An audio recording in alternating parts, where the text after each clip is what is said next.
Welcome back. All right, it's David with Brand Rocket. So in the last video, we talked about conversion tracking. So the most important thing, if you haven't seen the video, go back and watch it before you even start this. It's that important. The conversion tracking should be set up, okay? Or at least you should know what you're going to do in terms of setting up the conversion tracking. The next thing, and also important and often skipped incredibly, is just understanding what your marketing goals are, okay? So know your goals. You got to know where you're heading before you set off onto a path, okay? There's a lot of bells and whistles in Google Ads, and if you don't know where you're going, it's really, really easy to steer an account right off of a cliff. So understand, what are your goals? The Google ecosystem is vast, so it's not just search. There's a lot there to unpack, and Google's going to be promoting a lot of different campaign types to you if you set this up on your own. So really, first and foremost, understand your goals. Can't stress that enough. And what we're going to do is I'm going to take you through this so you fully understand what the goals should be, probably in relation to your practice, and what the options are, right? So let's talk about goals. So before we even get into it, first of all, let's talk about how people buy. And this goes across industries. It goes across services, products, etc. Okay. So there's this thing called the awareness funnel. And people buy, usually they start at a very unaware stage, right? So they don't even know that they have a problem. In fact, let's skip to this next slide because it explains it better. So we have an unawareness stage where people, again, they don't even know they have a problem. And this is true for a lot of, I'm sure there are things that can enhance my life right now that I'm not even aware of. And then when you look at if you're using the internet, a lot of times you'll see ads that are relevant to you because it's based off of something you've looked at. But then you'll see a lot of ads that are not entirely relevant.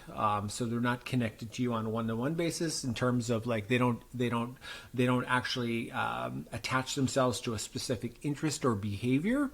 But it could be something that's interesting, right? It could be something you're like, oh, I didn't even know that existed, right?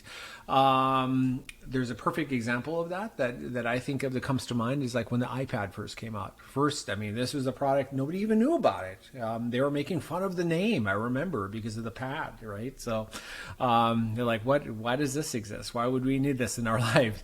But Apple being Apple, they just kept hammering away at it with the whole cool factor and everything. And then now all of a sudden, a lot of people, in fact, there's a lot of people that have an iPad, but they don't have a computer, right? So it's a big deal. It's a big deal.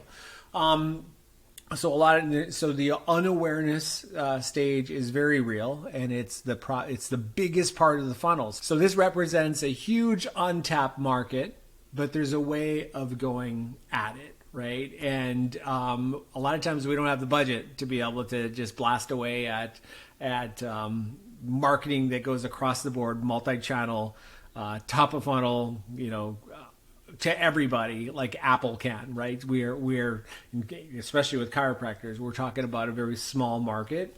Usually, unless you've got a bunch of practices all over the place. But a lot of times we're talking about one market that might expand, 6 miles around your practice, right? So in this particular case, we'd have to kind of figure out what are the goals? Who are the people that we want to target? Do we want to target people that they're dealing with pain issues right now and they need help right away?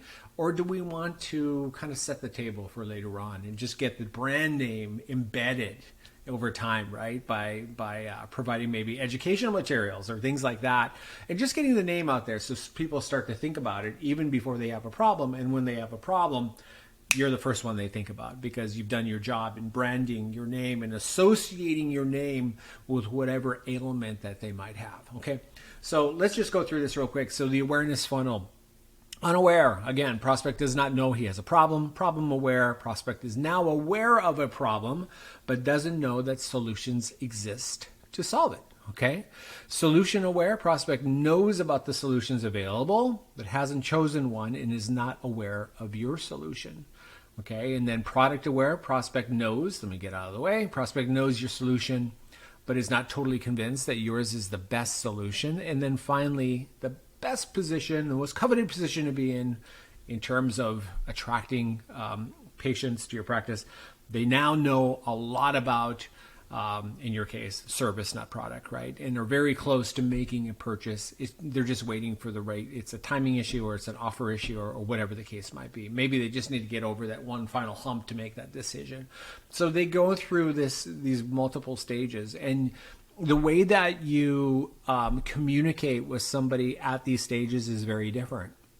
So you wouldn't, for somebody who's completely unaware, and I can't think of anybody who's unaware of chiropractic at this moment, but maybe there are different techniques that are available, different services that you offer that they might not be aware of. So it's more of an educational play, and that is that type of communication, marketing communication, is very different than if you're talking to somebody at the bottom of the funnel where they've already been on your website and they've already watched videos and they've already learned about it and they're just ready for whatever it is to make that final decision, right? So make sure you're, in just broad general terms of the funnel, make sure that your communication is always on point to where somebody might be in the funnel. Otherwise, this is what can result in a lot of wasted marketing dollars. And a very, very common problem, by the way, because this is hard work, right? It's hard work to craft content for not only for a specific target market,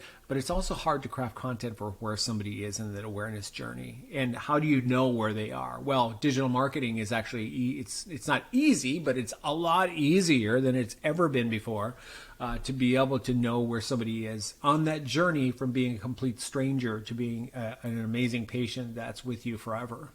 All right. So awareness levels on the funnel. And when we talk about this funnel, I just kind of abbreviated to 4 different levels on this one, but think about how people buy or how people will actually search. Okay. So if they're completely unaware, they might, the thoughts or their searches might, I get this is more a thought than a search, but something feels off in my back. What's going on? They have no idea. Like it could be anything, right? At that point. Problem aware, okay, this is now a problem. Okay, so we're like, oh, my lower back is killing me. I got a problem. Solution aware, this is where somebody's like, I wonder if a chiropractic adjustment would help my back pain. So they're doing searches for chiropractic adjustments, back pain, things of that nature. And then product aware or service aware in your case, this chiropractor seems to really know how to help me reclaim my life. I think I'll give them a call. Okay, so this is, or they're doing searches with your name. So they're doing, very, very, very refined searches that have your name in it. They just haven't, don't have a reason yet to actually make that call or submit the form or whatever it is. But these searches that they do get tighter and tighter and more defined as they go through these different awareness levels. Now, it doesn't have to be search-based. So it can also be engagement-based. So you can have, for example, a set of videos, right? So you could be communicating through videos for somebody who's completely unaware and talking at a high level. And then as they view the video, and now they're aware because you've got the engagement metrics, digital marketing, right? We have engagement metrics. Then all of a sudden you create an audience of those people who have watched it X amount percentage, and then you can send another set of videos to them. And so as they declare themselves where they are in the funnel through their engagement and their interest by watching the videos, you can then stack additional videos and communicate differently with them. It's like having a conversation. It's having a natural conversation over time until you get to that product aware or service aware level for chiropractic. And then the video content becomes very different. It's about getting them to make a decision right then and there. Okay. Really important stuff. So the Google funnel is it's not just search, it's a whole lot of stuff. And then so let me just talk about this real quick, and then we're going to get into the Google the details of Google. Awareness levels again translate to marketing goals. Okay, so somebody who's unaware, this is we're trying to create awareness, right? So this is another way that the funnel is a lot visualized. So a lot of times you'll see this as well: awareness, interest, decision, action. Okay, so if somebody's unaware, our goal, marketing goal, is to create awareness, obviously. somebody's problem, they're not a problem. If they're not aware of a problem, we're trying to get them, we're driving interest to get them more aware. Solution, we're influencing a decision, and then to get them over that final hump, compelling action, trying to get them to schedule a time with us, right?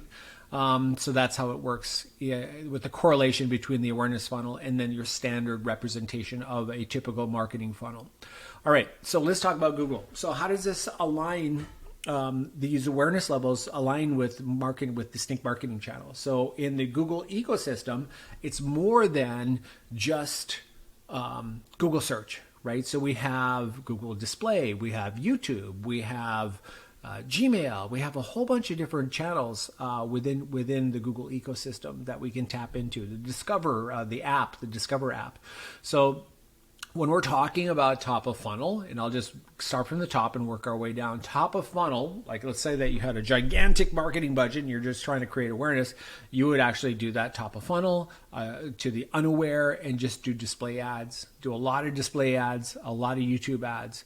As you start moving down the funnel, you can get more detailed with it, right? So you can start getting more granular with your targeting, all the way down to what all of a sudden you can see at the solution aware stage, Google search starts kicking in. So now we're talking about, okay, we can start capturing these searches where people are making pretty broad searches. They're looking for more educational materials. They're just looking for help. They don't know exactly what the problem is with their back for chiropractors. But they're just, they're trying to gather information. So this is where you would, maybe promote some content downloads, for example. As they become more and more aware and more maybe frantic because they're in pain every single day and they need help right away, the searches become tighter and more defined. And that's where you can start getting into Google search, where it really matters at the bottom of the funnel, and start tapping into searches like chiropractor need near me, or emergency chiropractic services, or things like that, where somebody need help now, right? And that's usually where we say to start. So we start, when we do Google ads, most of the time we're recommending starting at the bottom of the funnel, especially for chiropractors that have a limited budget. Start at the bottom of the funnel for the known keywords, get the bidding right, make sure you dominate for the keywords that truly matter to your practice, and then work your way up the funnel. It seems very counterintuitive, but you start at the bottom and you work your way backwards, and the scaling happens as you go up. It's actually quite magical. It works if you do it right. Conversion measurement, of course, has to be dialed in, completely dialed in, which is why I covered that first. And then starting at the bottom of the funnel and working your way back and expanding that out. That's where you can really see the scaling and the growth. But before anything, identify what your marketing goals are. What do you want to do? Okay, who are we trying to attract? What services are we trying to promote? What is the geographic marketing area?